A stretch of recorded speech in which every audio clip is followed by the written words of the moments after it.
Kisiangani, Kisiangani, mahali pa mazungumzo ya kweli. Kaa chini, sikiliza, hapa ndipo ukweli unaishi. Nilikuwa nikiuliza maswali mengi moyoni, nikitafuta majibu sijapata popote. Kisha nikakutana na Kisiangani Podcast, na ulimwengu wangu kabadilika kabisa. Wanazungumza bila woga wowote, wanagusa mada ambazo wengine wanaogopa. Siasa, maisha, biashara, upendo, kila kitu kinaguswa kwa undani wa kweli. Kisiangani, mahali pa ukweli. Hapa mazungumzo yanagusa roho. Sauti ya Kenya, tunakaa pamoja, najifunza pamoja. Wacheshi lakini wana ujumbe wa kina, wanachekesha lakini wanafundisha pia. Kisiangani Podcast, sikiliza mara moja, utarudi tena. Kisiangani ndiye baba wa show, anaongoza mazungumzo kwa ujanja weke.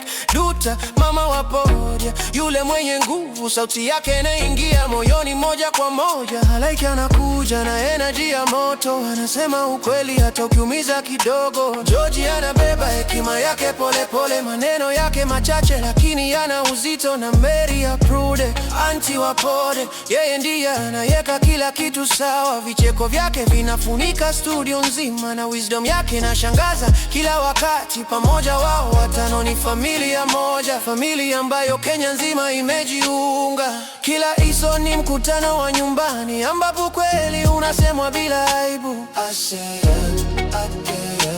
Mahali pa ukweli. Hapa mazungumzo yanagusa roho. Sauti ya Kenya, tunakaa pamoja, tunajifunza pamoja. Nduta, Laiki, George na Maya, Kisiangani naongoza wote pamoja. Kisiangani Podcast, familia yetu ya kweli kabisa. Matatu asubuhi, earphones masikioni, Kisiangani naniandaa kwa siku nzima. Lunch break ofisini, episode nyingine, kwa sababu mada inabeba nguvu yangu. Mama wa pode, Nduta anachekesha, antima ya Prude anabeba ukweli. Halaiki anaumwa kidogo na maneno yake, George anafunga kwa hekima yake nzuri.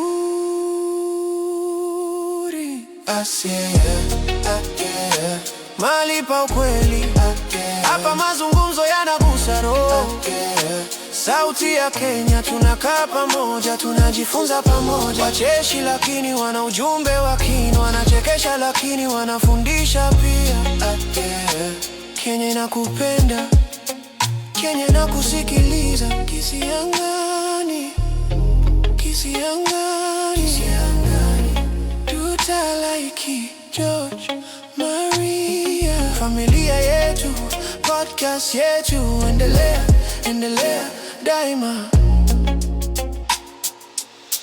Kisiangani.